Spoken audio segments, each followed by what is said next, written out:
Now, as a food photographer, our job is to take a bowl of liquid and make it look extremely appetizing, to really take the viewer on a journey of what that taste is going to be like. In this video, I want to take you through a client example of how I food styled a gazpacho to look incredible for camera, to just taking that red bowl of liquid to really elevating it so it looks interesting and it shows the viewer everything they're going to taste upon that first beautiful spoonful. Hey friend, I'm Rachel Koronek, professional food photographer, here to help you take incredible photos that are good enough to eat.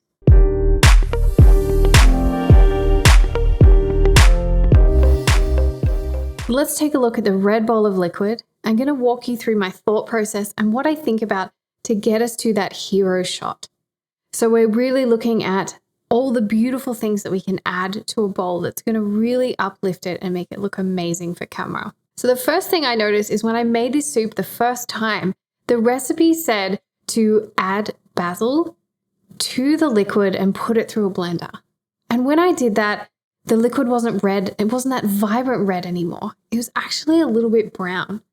And so I thought I could do it in editing. However, I try to get things as perfect as I can in camera. So I switched gears and I decided to just blend everything up except for the basil. So what I started with was this red bowl of soup. Now I didn't want to blend it super smooth. I just wanted just a little bit of texture in there. So I made sure that I was checking as I was blending, and then this is what we ended up with. So this is sort of like our starting soup. What I did to prepare for the soup, instead of blending the basil through, I went through and just cut it up really finely. And then on set, I just put a little bit on top, and then I just took the end of a spoon and I sort of mixed it through the liquid. So the process sort of looks like this. I'm just mixing it through ever so slightly, adding a little bit more and mixing it through so that we end up having those little bits through the soup, but it's not going to affect the color. So this tells the viewer that we can taste there's a little bit of herb in there, that it's going to be a certain taste when it hits our mouth. Now, when it comes to soup, it really helps if we can leverage garnishes. Garnishes are going to help the viewer understand what's in the soup, what taste can they expect, what texture will they find. So what I decided to do was I had 3 main things that I could use as my garnish, and that was cucumbers, onion, and basil. Now, what I like to think about is how can I create those garnishes with different cuts, different looks, and different sizes. That's going to bring real interest into our dish. So the first thing I did was I didn't want to cut the cucumbers like the round or the half moon. I wanted to really show the beautiful seeds and the wonderful color. So I decided to do something a little bit more square or rectangular that was going to be a different size from the onion to create variety. So then taking my tweezers, I just picked up each little cucumber bit and popped it into the soup.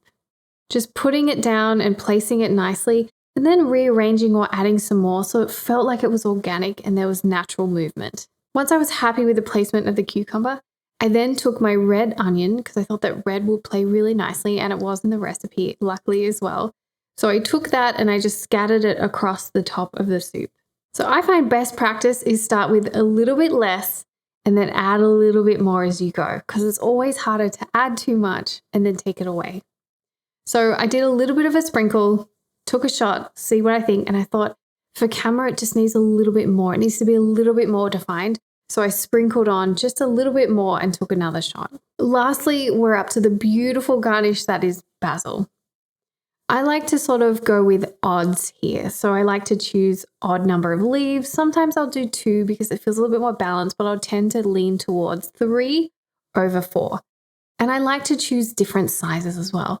So I'm just going to place them in the bowl so that they're sort of moving our eye around. They're not pointing in the same direction. They're like pointing in different ways to like really get us to move around all the different textures in the bowl. And then if you have some hero basil as well, you can just pop it outside the dish just to really reinforce the tastes that are happening in that soup. Last but not least, never underestimate the power of a little bit of salt and pepper. So when you're ready to take the shot, just sprinkle over a little bit of salt. I like to use the crystallized salt that just sort of breaks up in your fingers so that everything is a little bit different. It's always going to look unique. and then a sprinkle of pepper as well, just as you're ready to take the shot. Now, the liquid is going to absorb that, so you might have to add it a few times. So make sure you're ready to capture the hero shot just before you sprinkle your salt and pepper. So that's the final dish. So let's take a look at where we started and where we ended up with. And I'm always thinking about the colors, the shapes, the textures, how I can cut things differently to make them interesting. How can I add that little bit of extra interest with the salt and pepper to make sure it's really ready for us to eat? And then when it was time to do the client shoot, I would go through different napkins, different spoons to see what looked the best. And here we are with our final shot that is ready to be styled, ready to be captured for our client. Did you feel my excitement as we went through that? I love breaking down images. I love talking about those little things that come together to make a beautiful photo. If you enjoyed this image breakdown, let me know in the comments below and we'll do some more. Last but not least, do never, that's a good one, with a gazpacho shoot. Gazpacho, there's no I. Gazpacho, how's my hair? How I food styled a gazpacho. I said it again. Of how I food styled a gazpacho.